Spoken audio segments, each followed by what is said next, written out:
Autoalan keskipisteessä. Suomen Autolehti. Hedin Automotiven toimitusjohtaja Mikko Mykrä. Miten teillä on tämä vuosi sujunut? No kiitos, vuosi on hyvin kaksijakoinen, että meillä on ollut korkea tilauskanta tähän vuoteen lähdettäessä ja uuden auton puolella se on auttanut tosi paljon rekisteröinti- ja laskutuslukemia. Vaihtoautoissa on ollut kohtuu vahvakin markkina tänä vuonna. En ole ihan tyytyväinen siihen, miten me ollaan siellä pärjätty, mutta kuitenkin ihan ok.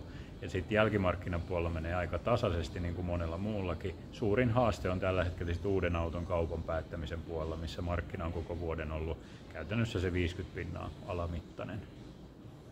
Kyllä.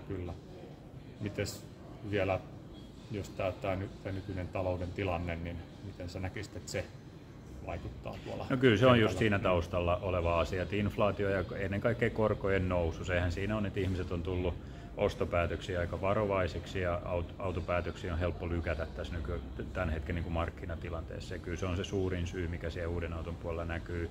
Itse on sitä mieltä, että se on myös osittain syy siihen, että pikkusen niin kuin normaalisti uuden auton puolella olevaa kysyntää kanavoituu nyt vaihtoautokauppaan, joka sitten nostaa osittain vähän sitä vaihtoautokaupan markkinaa. Mutta kyllä se yleistaloustilanne ja erityisesti korkojen nousu on se, mikä mun mielestä se on tilanteen takana.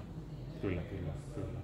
Miten muuten teillä on nyt, olette tässä jonkun aikaa toiminut tällä uudella yrityskonseptilla, niin miten teidän asettuminen tänne tai niin kuin jalkautuminen Suomeen on edennyt? Joo, no kiitos hyvin. Kyllä mä koen, että me on saatu niin kuin vuodessa paljon asioita aikaiseksi. Toki me ollaan vasta, jos me ajatellaan, että sitä Laakkoselta aikanaan nostettua autokaupan alustaa nyt sit uudistetaan ja viedään eteenpäin kohti sitä Hedinin liiketoimintamallia ja toimintatapoja, niin me ollaan siinä alkuaskelilla vasta.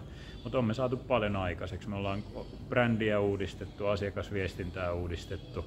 Paljon pyritään niin kuin asiakaskokemusta kehittämään, sitä millainen kokemus asiakkaalle meistä jää.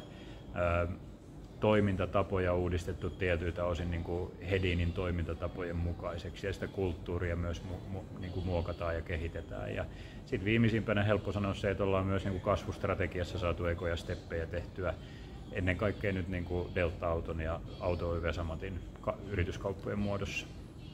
Kyllä. Että alkuaskelilla ollaan, mutta liikkeellä sanoisin näin. Kyllä.